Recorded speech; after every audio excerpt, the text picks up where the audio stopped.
तो दोस्तों इस वीडियो में मैं आपको बताने वाला हूं कि कैसे आप अपने डिलीटेड डेटा फाइल्स को रिकवर कर सकते हो। एग्जांपल के लिए यहाँ पे मेरे पास ई ड्राइव में कुछ डेटा फाइल्स हैं इस फोल्डर में, जिसका कि नाम है माई डेटा फोल्डर।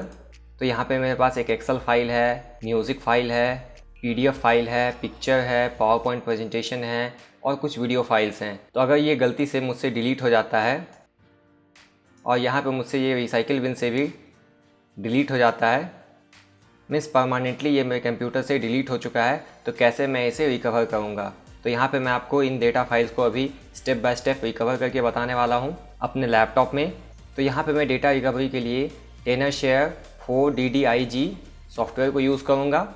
तो दोस्तों आप इस सॉफ्टवेयर की मदद से अपने laptop, computer, pen drive, hard drive, SD card, इन सब से डिलीटेड फाइल्स को रिकवर कर सकते हो, चाहे वो किसी भी टाइप का फाइल हो, PDF फाइल हो, वीडियो फाइल हो, म्यूज़िक फाइल हो, फ़ोटो हो, PPT फाइल हो, एक्सेल फाइल हो, वर्ड फाइल हो। तो ये हर टाइप के फाइल को रिकवर करने में आपको मदद कर देता है। तो वीडियो यहाँ पे बहुत ही यूज़फुल और इन्फॉर्मेटिव होने वाला है, तो आप इस वीडियो को बिना स्किप किए लास्ट तक देखते रहिए।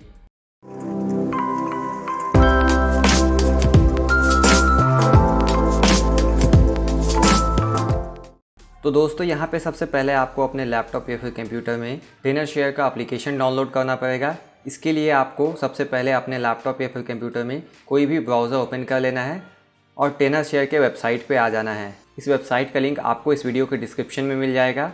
आप लिंक पे क्लिक करके इस वेबसाइट पे आ सकते हो। यहाँ पे आपको नीचे स्क्रॉल डाउन करने पे विंडोज़ ऑपरेटिंग सिस्टम के लिए इसका सेटअप डाउनलोड करने का ऑप्शन मिल जाता है।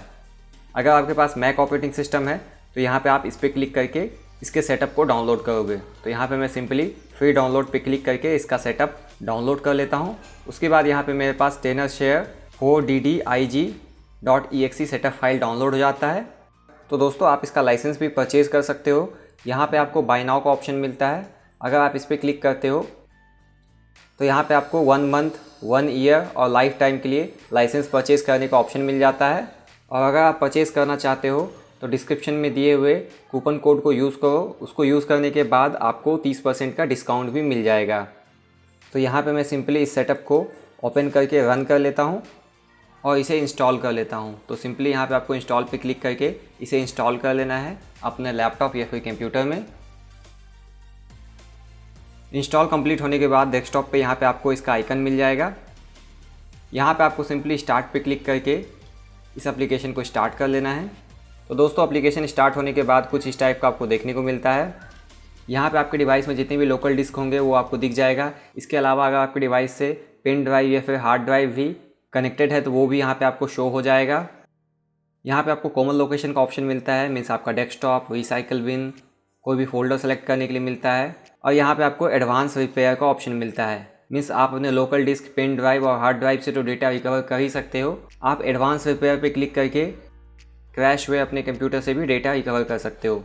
तो दोस्तों वीडियो के स्टार्टिंग में मैंने अपने ई ड्राइव में से कुछ फाइल्स डिलीट किए थे। तो यहाँ पे मैं अपने डिलीटेड ई ड्राइव के कुछ फाइल्स को रिकवर करना चाहता हूँ। तो सिंपली यहाँ पे मुझे अपने ई ड्राइव को सेलेक्ट कर लेना है। उसके बाद यहाँ पे मुझे स्टार्ट पे क्लिक करना है और यहाँ पे आपका स्कैनिंग स्टार्ट हो जाता है। यहाँ पे आपको स्कैनिंग का परसेंटेज मिलता है, मीन्स आपके डिवाइस में जितने भी डिलीटेड फाइल्स थे उसे स्कैन करके यहाँ पे ढूंढ लिया जाता है और यहाँ पे आपको शो हो जाएगा। शो होने के बाद आप उसे सेलेक्ट करके रिकवर भी कर पाओगे। तो यहाँ पे अंडरस्टूड। और अगर नॉर्मल स्कैनिंग करने के बाद भी आपको डिलीटेड फाइल्स नहीं दिखता है तो यहाँ पे आपको डीप स्कैन करने का भी ऑप्शन मिल जाता है। तो यहाँ पे मुझे डिलीटेड फाइल्स का एक फ़ोल्डर दिख जाता है, तो मुझे इस पर क्लिक करना है।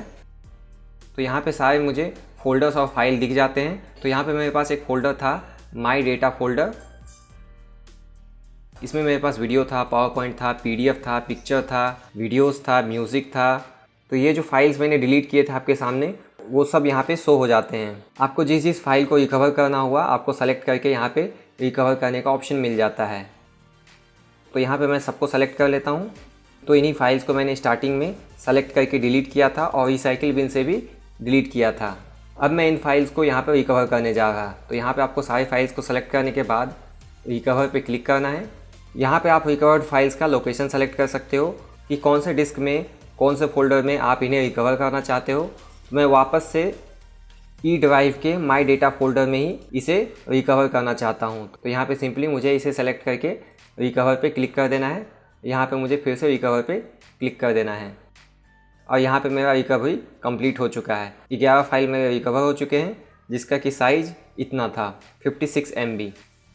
यहाँ पे अब आप व्यू रिकवर्ड पे क्लिक करके इसे अपने फोल्डर में ढूंढ भी सकते हो। तो यहाँ पे मेरे पास फोल्डर में सारे रिकवर्ड फाइल मिल जाते हैं, जिसे मैंने स्टार्टिंग में डिलीट किया था। तो दोस्तों इस तरह से आप बहुत ही आसानी से किसी भी डिस्क या फिर फोल्डर को सेलेक्ट करके उससे डेटा को रिकवर कर सकते हो। अगर आपको किसी स्पेसिफिक फ़ोल्डर को सेलेक्ट करना हुआ तो वो भी आप सेलेक्ट करके यहाँ पे स्टार्ट पे क्लिक करोगे और आपका स्कैनिंग स्टार्ट हो जाएगा और स्कैनिंग कंप्लीट होने के बाद सारे डिलीटेड डेटा को आइडेंटिफाई कर लिया जाएगा सेलेक्टेड डिस्क या फिर फोल्डर में, और फिर आप उसे वहाँ से ईजिली रिकवर कर पाओगे। तो स्टेप्स बहुत आसान हैं। तो आशा करता हूँ ये वीडियो आपके लिए यूज़फुल रहा, और अगर आपको ये वीडियो पसंद आया तो इस वीडियो को लाइक करना ना भूलें, और इसी टाइप के छोटे छोटे यूज़फुल वीडियो आगे भी देखने के लिए आप हमारे इस चैनल को सब्सक्राइब करना बिल्कुल ना भूलें। इसके अलावा अगर आपको कोई स्टेप समझ में नहीं आया तो आप मुझे कमेंट बॉक्स में कमेंट करके पूछ सकते हैं। फिलहाल इस चैनल से जुड़े रहें। अभी के लिए बाय बाय।